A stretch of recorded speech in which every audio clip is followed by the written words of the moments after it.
Ça, c'est Jacques Audiard, que je l'adore aussi pour ça, c'est qu'il est vraiment cash. C'est-à-dire quand il aime pas, il le dit très clairement. Mais du coup, quand il aime, c'est de la même manière, c'est très clair.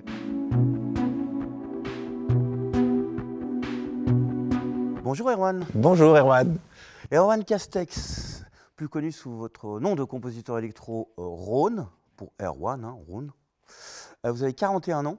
Vous avez emporté l'an passé le prix de la meilleure BO originale pour accompagner La Nuit est venue, film de Frédéric Farucci.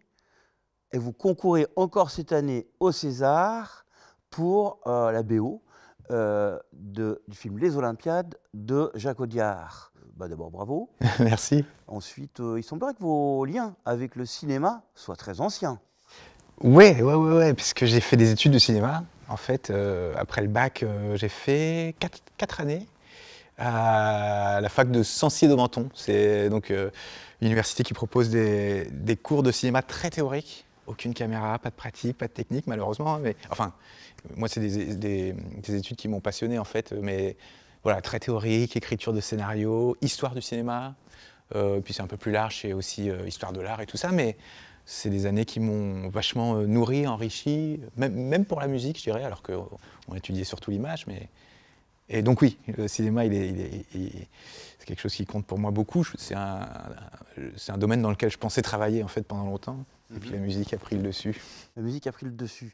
Vous avez, au sortir de ces études, réalisé une œuvre que vous cherchez à cacher, je pense, qui est une adaptation. Alors, j'ai pas trop bien compris parce que j'ai jamais réussi à mettre la main dessus. Je crois savoir qu'il entraîne des bouts sur le web, mais dans les tréfonds du web. Vous avez réalisé une adaptation cinématographique ou vidéo, j'ai pas trop bien compris, d'un roman de votre ami Alain Damasio, l'auteur de SF, une adaptation de La Zone du dehors. Est-ce cela et pouvez-vous nous en dire plus? Ouais, alors c'est pas tout à fait ça parce que on a réalisé avec un copain, Ludovic Dupré, qui était une rencontre super importante pour moi. C'est un mec qui sortait des Beaux-Arts au moment où moi j'étais un peu au bout de mes études de cinéma et je dois dire assez perdu parce que justement peut-être trop de théorie. Voilà, je savais pas trop ce que j'allais devenir, peut-être prof de cinéma, je sais pas, enfin j'étais un peu... Et puis j'ai rencontré ce mec qui lui était à l'opposé de moi, dans quelque chose de très spontané, pratique, et il faut qu'on trouve une caméra, il faut qu'on trouve un petit peu d'argent pour faire quelque chose et tout ça. Et effectivement, Ludovic m'a fait lire La Zone du dehors, le premier roman d'Alain Damasio, et il m'a dit ça serait génial d'adapter ce livre. Qui était vraiment un bouquin qui nous a ouvert le crâne à tous les deux à cette époque-là, un bouquin de science-fiction. Et en fait, ce qu'on a réalisé, donc finalement, au final, on a réalisé un teaser de 3 minutes.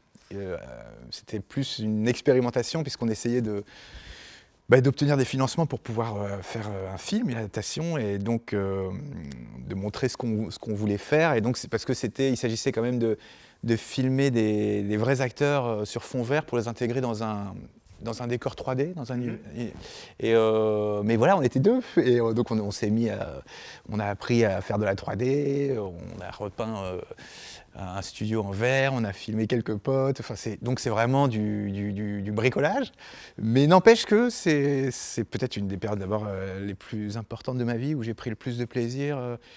La période où j'ai rencontré Alain aussi, parce qu'en fait on a évidemment très vite contacté Alain Damasio pour lui parler de notre projet.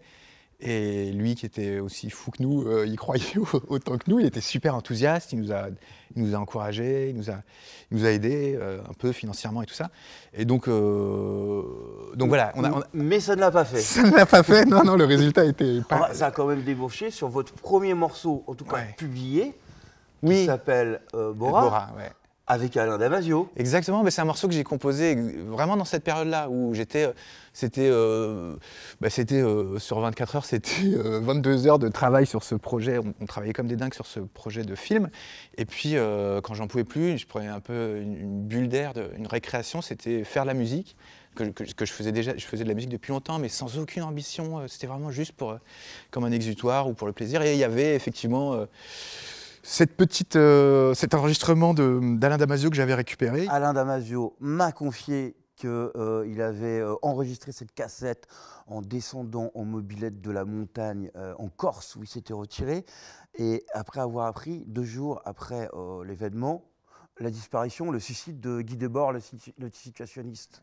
Et c'est étrange parce que vous reprenez déjà dans ce premier morceau, donc Bora, du Alain Damasio qui parle, et on est déjà là dans une synchro, on est déjà là quelque part dans le cinéma. C'est vrai, ouais, il y a quelque chose de cet ordre-là. En tout cas, c'est vrai que moi, donc j'avais ces 9 heures d'enregistrement d'Alain qui se parle à lui-même, en fait. Hein, c'était un journal intime pendant qu'il écrivait son second roman, L'heure du contrevent.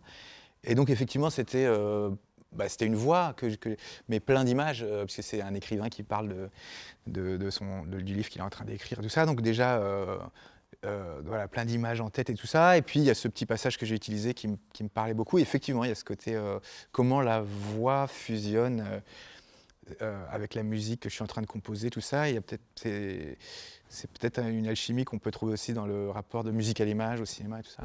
Et que tu te battes et que tu fasses aucune concession sur le reste, tu oublies tout, quoi. T'es pas consultant, t'es rien, la consulting c'est de la merde, quoi. La seule chose qui a de la valeur, c'est quand t'es capable de faire un chapitre comme celui-là, quoi. Ça restera, ça mérite que tu vives, quoi. Tu peux vivre pour écrire ça, ouais. Là, ça mérite que tu vives, quoi, tu vois. Là, t'es pas né pour rien, t'es nécessaire, quoi. T'es pas surnuméraire, comme dirait Sartre, t'es pas superflu, quoi. Là, t'as une nécessité quand t'écris ça, quoi. Et pour rester sur le cinéma, vous m'avez confié il y a quelques années, composer vos albums, donc vous ne savez pas lire les notes, ni écrire les partitions, mais avoir inventé votre alphabet à vous, ou votre mode de scénario à vous, et que vous composez donc vos albums et même vos morceaux en écrivant des scripts. Ouais, c'est vrai que j'écris beaucoup, j'utilise beaucoup le crayon, un carnet quand je compose, et notamment des musiques de films, c'est vrai, mais oui, c'est vrai que je me suis créé un peu mon propre langage, ma propre écriture, parce que ça ressemble plutôt à une espèce de graphique, c'est surtout des courbes, des montées, des descentes, et puis des petites notes, des choses comme ça, mais effectivement, aucune partition, aucune note de musique, ça je ne sais pas faire. Donc c'est plus... Quelque chose qui se rapproche d'un script un peu. Oui, peut-être, ouais, oui, c'est ça. C'est des carnets, je pense, qui sont illisibles pour une personne normale. Ouais, beaucoup de ratures aussi, et puis des idées, des choses comme ça, mais ouais, donc... ouais, j'écris beaucoup, ça c'est vrai, mais pas comme les autres musiciens, je crois. Entre la BO de La Nuit Venue et celle des Olympiades, qu'est-ce que vous avez appris? Wow, c'est vrai que La Nuit Venue, c'est le premier long métrage sur lequel j'ai travaillé, parce que j'avais eu des expériences auparavant, mais sur des courts métrages.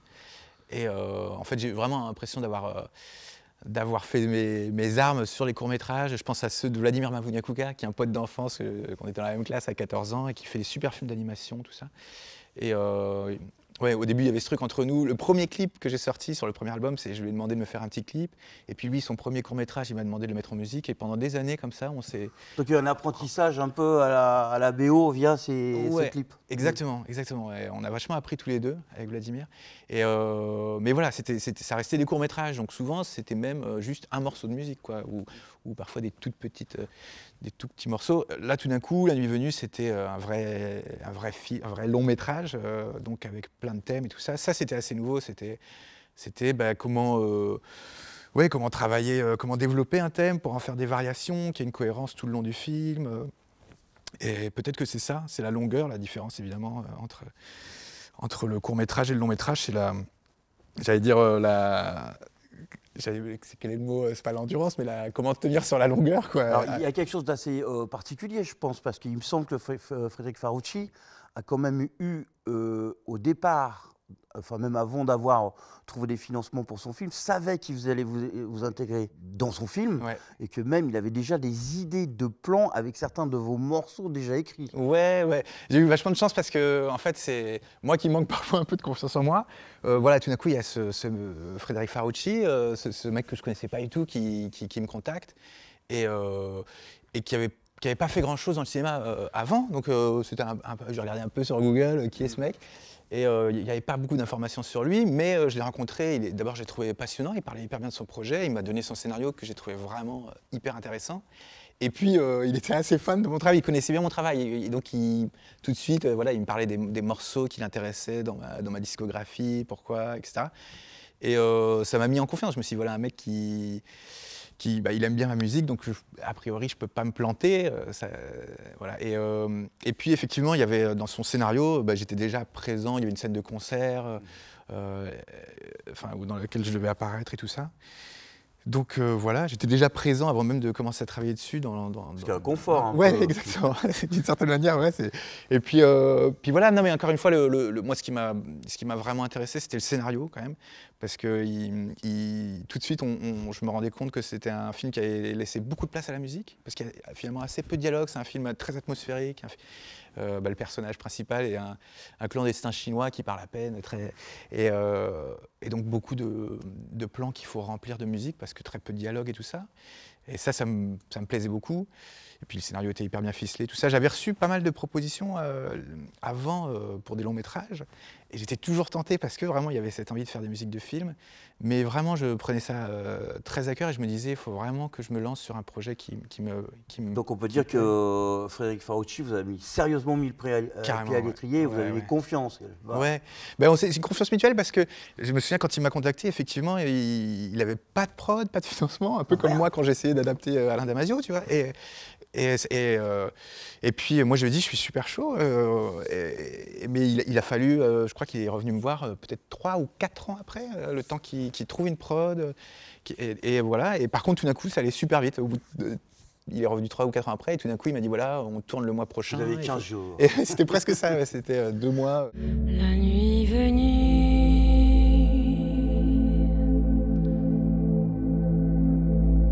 je sais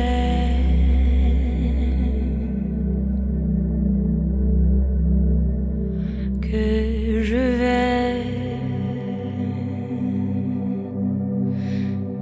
le soir danser de dos.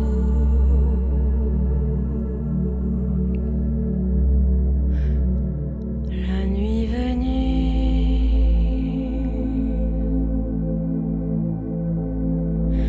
mes yeux charbon.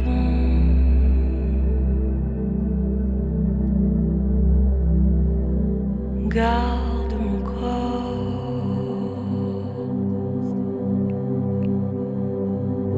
ma vie sans mots. On arrive aux Olympiades. Ouais. Coup de téléphone de Jacques Audiard, ça se passe pareil. Je vois qu'on a des délais très resserrés, puisque au lendemain du César, je vous ai eu au téléphone quand vous avez eu le César pour La Nuit Venue. Et dès le lendemain de la cérémonie des Césars, vous étiez en table de montage pour le Audiard. Quelle a été l'inquiétude ou plutôt la force, je ne sais pas, comment vous avez abordé votre deuxième expérience de BO au long cours comme ça, avec Audiard? Ouais, peut-être. Alors comment? J'essaie de me souvenir dans quel état d'esprit j'étais. Sûrement un peu angoissé comme d'habitude, mais en même temps super excité, super heureux parce que très honnêtement, je me souviens quand on me demandait avant qu'il me contacte avec qui je rêverais de bosser dans le cinéma, c'est un nom qui sortait très vite. Je me souviens, je disais Michel Gondry et Jacques Audiard donc Jacques Audiard, ouais, mais ça me paraissait. Enfin, je disais ça comme ça me paraissait complètement inatteignable. Mais oui, effectivement, il m'a contacté. En me disant j'aimerais bien que vous veniez voir le film que je suis en train de réaliser, parce qu'il avait déjà un premier montage, pas définitif, mais il avait quelque chose à me montrer. Donc je me suis retrouvé dans une salle de projection à côté de Jacques Audiard à voir le nouveau film de Jacques Audiard. D'ailleurs, c'est marrant parce que je suis allé un peu en mode professionnel, et puis au bout d'un quart d'heure, j'étais un spectateur lambda devant le film. Je me suis fait complètement happer par le film, et puis après il a fallu revenir quand Jacques Audiard m'a dit alors, qu'est-ce que tu en penses ? Il vous a donné des séquences, des endroits à un moment où vous devriez intervenir dans la musique, ou il vous a laissé le choix de moment où vous intervenez? En fait, alors c'est là où c'est intéressant, c'est qu'en fait, il y a quand même il y a une précision, c'est-à-dire qu'au départ, moi je suis reparti de ce rendez-vous, j'ai vu le film que j'ai trouvé génial, et j'ai dit bon évidemment j'ai très envie de travailler dessus, et il m'a dit bon super. Ce que je te propose, c'est que tu prennes 3 scènes de ton choix dans le film, tu les mettes en musique et puis tu me les envoies et on en parle, on voit ce que ça donne. Donc je sentais qu'il y avait une espèce de test quand même, normalement, évidemment, quoi. Enfin, il voulait. Et donc voilà, j'avais 3 jours pour lui faire 3 maquettes, et j'ai choisi 3 scènes très rapidement, celles qui me que j'avais spontanément envie de mettre en musique. 3 scènes très différentes aussi. J'ai essayé quand même de choisir des scènes différentes pour lui montrer un peu une palette différente de ce que je pouvais faire. Et puis ça lui a plu tout de suite, ça lui a beaucoup parlé. Donc là c'est compris. Est-ce que le décor, outre l'histoire, est-ce que le décor aussi, enfin c'est un décor naturel puisqu'il s'agit de ce vaste ensemble d'immeubles, les Olympiades, donc à Paris 13, qu'on appelle le quartier chinois. Est-ce que ça, avec toute cette verticalité, ces dalles aussi qu'on voit beaucoup apparaître, est-ce que ça a été un appui pour composer la musique ou pas? Carrément. D'ailleurs, c'est vrai que le film s'ouvre, en tout cas s'ouvrait dans le premier montage, après il a décalé un peu ça, mais avec un plan sur les tours des Olympiades. Et moi, c'est la première scène que j'ai mis en musique, en fait, parce que oui, c'était très inspirant. Il y avait l'idée de faire une musique assez urbaine, enfin voilà, j'avais envie d'un kick un peu puissant et tout ça, et en même temps avec beaucoup de réverb, parce qu'il y avait quand même c'est un plan très très large sur les Olympiades et tout, donc le son qui se diffuse loin comme ça. Et c'est le premier truc que j'ai attaqué, ce plan de paysage sur les Olympiades, quoi, sur la tour des Olympiades. Ensuite, c'était des plans un peu plus, au contraire, sur des gros plans sur des visages, sur des personnages, sur des acteurs, où là, c'était plus des musiques plus, où il fallait travailler plus l'intériorité des personnages. Mais c'est vrai que j'ai commencé plus par ces plans de paysage, quoi, et qui m'inspiraient beaucoup. Pour ces tours, ouais, cette verticalité, c'est vrai, ce truc, l'idée de faire à la fois des nappes qui partent loin, ouais, et puis des kicks qui tombent. Est-ce que vous avez eu de la difficulté au moment de composer la musique pour les scènes de danse? De danse, non, c'est peut-être honnêtement celle c'est une des 3 scènes, encore, je pense à la scène du personnage de Lucy Zhang qui danse dans un restaurant après avoir fait l'amour, là. C'est une des 3 scènes que j'ai choisies dans ces premiers essais qu'il m'a demandé de faire, parce que c'était une évidence pour moi. J'avais envie de mettre ça en musique, de la voir danser là, gracieusement et tout. J'avais envie de le mettre en musique.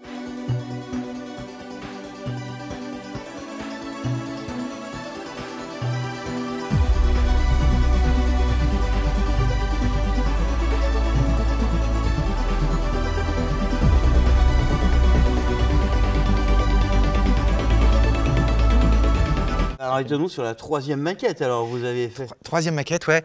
Alors que je me souviens, oui, je me souviens, c'était le même personnage, Lucie, qui prend de la MDMA. Et il y a une espèce de montée de MDMA, de drogue, comme ça, que j'avais très envie de mettre en musique, parce que, justement, je me disais que c'était aussi pour pousser un peu le curseur à l'extrême de la saturation, parce qu'en fait, en gros, après la projection, il faut savoir que sur la projection que j'ai vue, la première projection que j'ai vue, Jacques Audiard avait déjà placé un peu de musique, des musiques de référence, mais c'était à 90% du Schubert, des musiques très voilà, c'était magnifique d'ailleurs. Donc moi, au début, je me dis merde, est-ce qu'il a compris ce que je fais comme musique et je vais pas rivaliser avec Schubert. Et puis, en fait, il m'a tout de suite détendu là-dessus. Il m'a dit, j'ai posé ça pour des histoires de rythme et tout ça, mais c'est pas du tout ça qu'il faut. Je veux aller à l'opposé, je veux quelque chose de beaucoup plus moderne. Là, c'est trop romantique, c'est presque un peu caricatural du cinéma français, un peu littéraire, romantique. Enfin, je sais pas, il voulait absolument pas ça. En fait, il voulait être surpris, je crois. Il voulait être. Et donc voilà, cette scène où le personnage prend la MDMA, je me suis dit, c'est peut-être une scène où je vais pouvoir m'amuser. En distorse. Ouais, de lui envoyer un truc bien vénère, et ça lui a plu. En fait, c'est marrant parce que je me souviens quand je l'ai fait, j'ai dit oh putain, je sais pas, Jacques Audiard. Et en fait, il a dit génial et tout, ça lui a plu. Donc c'est là où j'ai réalisé, ok, c'est cool, on va pouvoir s'amuser et faire des choses assez extrêmes. Est-ce que Jacques Audiard a retenu toutes vos musiques, tout ce que vous lui avez proposé pour les Olympiades? Alors honnêtement, ça a été très fluide au départ, c'est-à-dire que j'étais assez surpris de voir que la plupart des choses que je lui proposais, il y avait peut-être une ou deux petites retouches à faire, mais ok, c'est bon, on passe à la suite et tout ça. Je me souviens, il y avait un délai encore un peu fou, hein, c'était un mois et demi pour faire 45 minutes de musique à peu près. Et puis oui, et puis à un moment donné, forcément, il y a une scène où paf, ça bute. Et d'ailleurs, donc ça c'est Jacques Audiard, que je l'adore aussi pour ça, c'est qu'il est vraiment cash, c'est-à-dire quand il aime pas, il le dit très clairement. Mais du coup, quand il aime, c'est de la même manière, c'est très clair. Mais voilà, je me souviens d'une scène où il a dit, mais là, t'es complètement à côté de la plaque. Wow. Alors là, grosse remise en question. Tout était fluide jusque-là, et puis là... Quelle scène? Quelle scène c'était? Putain, c'était une scène de rupture amoureuse. Ils sont au téléphone, les deux personnages, et voilà, Makita largue Lucie. Je donne les noms des acteurs, j'ai oublié. Mais voilà, c'était une scène qui apparemment... Vous n'êtes pas très fort pour les ruptures, Erwan. Non, ouais, je sais plus exactement ce que j'avais fait, mais ce qui est marrant, c'est que pour moi, ça me semblait, ça me semblait marcher. Mais Vous trouvez ça peut-être trop tonitruant, ou c'est pas tonitruant, c'est pas le mot, trop dramatique peut-être? Peut-être trop chargé. Que vous a-t-il dit? En tout cas, il m'a poussé vers quelque chose de beaucoup plus épuré. Peut-être que j'avais mis un peu le paquet. C'était peut-être un peu trop dramatique pour une scène qui devait être, il fallait que ça respire un peu plus et tout. Donc je suis allé j'ai taillé dedans et je suis allé vers quelque chose de beaucoup plus minimal avec quelques petites notes de piano. Quelque part, il vous a dit d'aller vers la musique qu'il aime chez vous. Ouais, mais alors, oui, je sais pas. Enfin, en tout cas, c'est ce qu'il voulait pour cette scène-là. C'est marrant parce qu'encore une fois, c'est des discussions assez étonnantes et passionnantes en même temps avec les réalisateurs, avec Jacques Audiard. C'est que, bon, moi, vraiment, j'ai réalisé qu'il était en demande. Au début, je me disais, waouh, c'est un contrôle fric, si c'est exactement ce qu'il veut. Parce qu'au départ, il y avait des timings très précis. Voilà, il faudrait une musique qui commence à 3 minutes 32 et qui termine à 4 minutes 56 et tout. Waouh, le mec sait ce qu'il veut, etc. Et en même temps, rapidement, j'ai réalisé qu'il était aussi en demande de propositions. Et vraiment, j'ai senti une grande confiance. Il voulait que je lui propose des choses auxquelles il ne s'attendait pas. Je crois qu'il a vraiment envie d'être surpris et de découvrir presque le film, enfin des choses dans son film. Et donc, voilà, il y a des moments où quand j'ai compris ça, où je me permettais des choses un petit peu radicales et puis parfois ça passait, il était surpris, mais il dit waouh, je m'attendais pas à ça, mais ça marche très bien. Et puis parfois il avait, je pense que sur cette scène il avait déjà une idée en tête beaucoup plus précise de quelque chose très minimal et tout ça, et moi j'étais allé ailleurs quoi. Mais voilà. Parlons de l'objet, puisqu'il est sorti en vinyle, je pense qu'il est sur les plateformes aussi. Ouais, hein. ouais. Est-ce qu'on retrouve tous les titres qu'on entend quand on va au cinéma voir les Olympiades ou pas? Alors on les retrouve presque tous, à 99%. Moi j'ai une grosse frustration, c'est qu'il manque le titre de clôture du film, de générique de fin, là, auquel je tiens beaucoup. Mais bon, voilà, pour des histoires de droit, parce que c'est une reprise d'un vieux morceau qu'a chanté Marlène Dietrich. Et c'est un vieux morceau qui a été repris d'ailleurs 50 fois par Brian Ferry, tout ça. Et Jacques Audiard tenait vachement à ce que le film se termine avec une reprise de ce morceau qu'il aime beaucoup, qui est chanté par Lucie Zing, l'actrice. Et c'est un des challenges pour moi dans la musique de ce film. C'était d'ailleurs le morceau que j'ai fait à la toute fin, parce que je me disais, waouh, comment je vais aborder ce truc. C'est un super beau morceau, mais comment je vais le... Et Jacques Audiard lui-même ne savait pas ce que je devais en faire. Il m'a dit, peut-être que tu dois faire une réinterprétation très fidèle, peut-être que tu dois l'emmener complètement ailleurs, je sais pas. Il m'a laissé avec ça. C'est dur de faire des reprises. Hein, ouais, c'est ça. C'est beaucoup plus dur que de partir de zéro. Donc je m'étais vraiment, j'ai mis au fond de... C'est le dernier truc que je voulais faire sur la BO. Et puis en fait, j'ai adoré travailler dessus. D'abord parce que j'adore la voix de Lucie. Et puis en fait, j'ai gardé juste la voix de Lucie, j'ai oublié tout le reste. Finalement, le morceau... n'est pas sur le disque puisque vous n'avez pas les droits. Et ce qui est marrant, c'est qu'il est très différent de l'original. Moi, ne sachant pas lire la musique, j'ai brodé quelque chose autour de la voix de Lucie.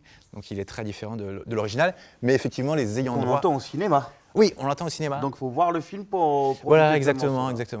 Il y a peut-être des gens qui vont enregistrer, qui vont faire bah des oui, pirates, un petit rip sur Internet, des petits trucs sur Internet. Des petites choses à faire. Allez les gars. Attention, question piège. Un compositeur de BO au-dessus de tous les autres? Ouais, c'est une question super piège parce qu'il y en a plein que j'adore, donc c'est hyper chaud, mais en fait spontanément, c'est marrant d'ailleurs parce que c'est pas un compositeur de musique de film, mais je dois dire que Miles Davis m'a beaucoup aidé, appris, apporté avec la musique du film Ascenseur pour l'échafaud. Beaucoup décomplexé aussi, parce que c'est l'histoire de la musique de ce film qui est géniale. C'est Miles Davis qui compose en une nuit, en improvisation totale, devant la projection du film, là. Et en plus, l'histoire est géniale avec Jeanne Moreau qui fait des cocktails derrière, ça fume et machin, et il compose en une nuit la musique du film. Et moi, je sais pas, je trouve l'histoire super belle. La BO, je l'ai écoutée en boucle, elle est magnifique. Ouais, c'est peut-être un des disques de toute manière que j'ai le plus écouté.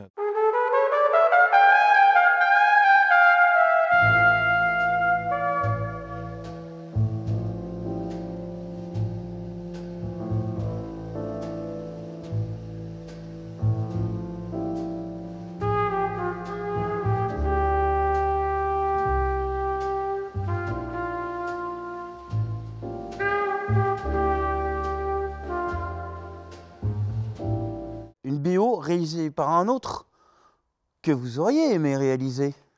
Putain. En fait, alors en fait, il y a un morceau qui m'a marqué profondément, justement quand j'étais étudiant en cinéma et tout, et que je trouve toujours sublime, c'est celui de Georges Delerue pour Le Mépris. Alors c'est marrant parce que quand même, je dirais pas que c'est ma BO préférée, parce que finalement c'est le même thème qui est repris 50 fois dans le film, et j'allais pas dire il s'est pas foulé, mais n'empêche que c'est une musique, c'est un chef-d'œuvre, et que rarement une musique a aussi bien fusionné avec l'image, et que Le Mépris pour moi c'est vraiment cette musique-là aussi, donc Le Mépris de Georges Delerue, ouais.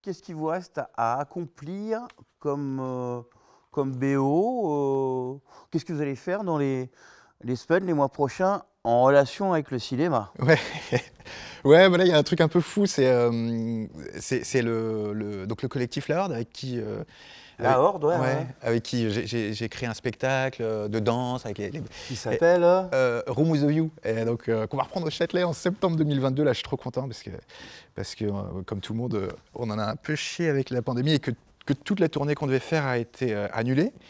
Et là, voilà, on va reprendre le spectacle et tout, mais bon. Entre-temps, il s'est passé un truc un peu fou pour moi, qui suis un fan absolu des réalisateurs de la génération Michel Gondry, Spike Jonze, Chris Cunningham, le mec qui faisait les clips d'Aphex Twin et tout. C'est vraiment des magnifiques clips de Come to Daddy, voilà, magnifiques clips de... Je crois que c'est lui qui a fait, je suis pas sûr, le clip avec le morphing de Window Wicker, je sais pas si c'est lui qui l'a fait. Si, c'est lui, Chris Cunningham, ouais, Chris Cunningham, mais moi voilà, qui a idole. marqué l'histoire du clip. Alors l'histoire est dingue pour moi, parce que c'est vraiment, pour moi c'est marrant parce que c'était vraiment l'âge d'or du clip en fait, hein. Je me souviens, il y avait des DVD qui compilaient les clips de Gondry, Spike Jonze, Chris Cunningham, et c'était mes idoles quoi, simplement. Et là, oui, l'histoire est dingue, parce que donc, l'histoire, ce serait que Chris Cunningham aurait vu le clip Room with a View, j'imagine, hein, qu'elles sont chez lui. En tout cas, il a vu le clip Room with a View, et apparemment, il aurait appelé Spike Jonze en disant « Fuck, tu vois un truc ?» Et Spike Jonze a vu le clip et a été super touché, et il a écrit un petit scénario qu'il a proposé à La Horde, une histoire de fantôme. Donc le film s'appelle Ghost, c'est un petit film qui dure 8 minutes, c'est un film chorégraphié, un film de danse. En fait, c'est une espèce de clip, parce que j'ai fait un morceau de 8 minutes, et ça, on le sort fin janvier. Je suis hyper content. Et on pourra le voir quoi, sur les plateformes? Ouais, on va le balancer sur Internet directement. Voilà, on est impatient. Oui. Et puis voilà, des projets, pour tout dire, là, je me lance c'est un truc complètement nouveau pour moi, la musique d'une série. Donc ça, c'est nouveau pour le coup, en termes de... Quelle série de longueur. Alors, je peux pas trop en parler encore, mais non, mais c'est... Quelle histoire? On va parler de l'histoire. C'est tiré d'une histoire vraie. Très beau scénario, super réalisateur. Je peux vraiment pas dire grand-chose, malheureusement. L'histoire.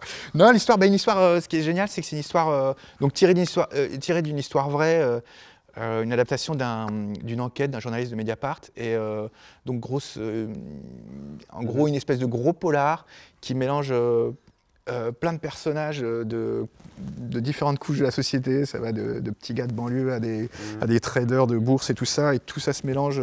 Donc, ça veut dire que vous allez peut-être intégrer autre chose dans la musique venue d'ailleurs, des bouts de musique venus d'ailleurs, parce qu'on fait ça souvent quand on fait je sais pas, peut-être du rap ou peut-être. Ah ouais, c'est marrant, ouais, c'est marrant parce que effectivement pour cette série, j'y pense. Je me dis, il y a peut-être des choses à faire avec des rappeurs sur cette Vous avez série-là. déjà travaillé avec des rappeurs, Oui, avec oui. magnifique morceau avec Ouais. High Priest Ouais. de Antipop Consortium sur votre deuxième album. Ouais, exact. J'ai fait des choses avec Ozen, si on peut. Mhm. Je pense qu'il serait pas content parce qu'ils se considèrent Qui pas comme des sort leur rappeurs. album là, hein. Ouais. Mais oui, non, là, mais sur cette série, ça aurait du sens en tout cas, c'est clair. Et bah ouais, je vais voir. Hein, là, j'ai pas encore commencé en fait à travailler dessus. Là, je vais m'y mettre. Bon d'accord, bah Ron, faut aller se mettre au Ouais, travail. je suis Alors un peu à la bourre. merci Ouais. d'avoir accepté Merci notre beaucoup, invitation. merci Au revoir. Erwan.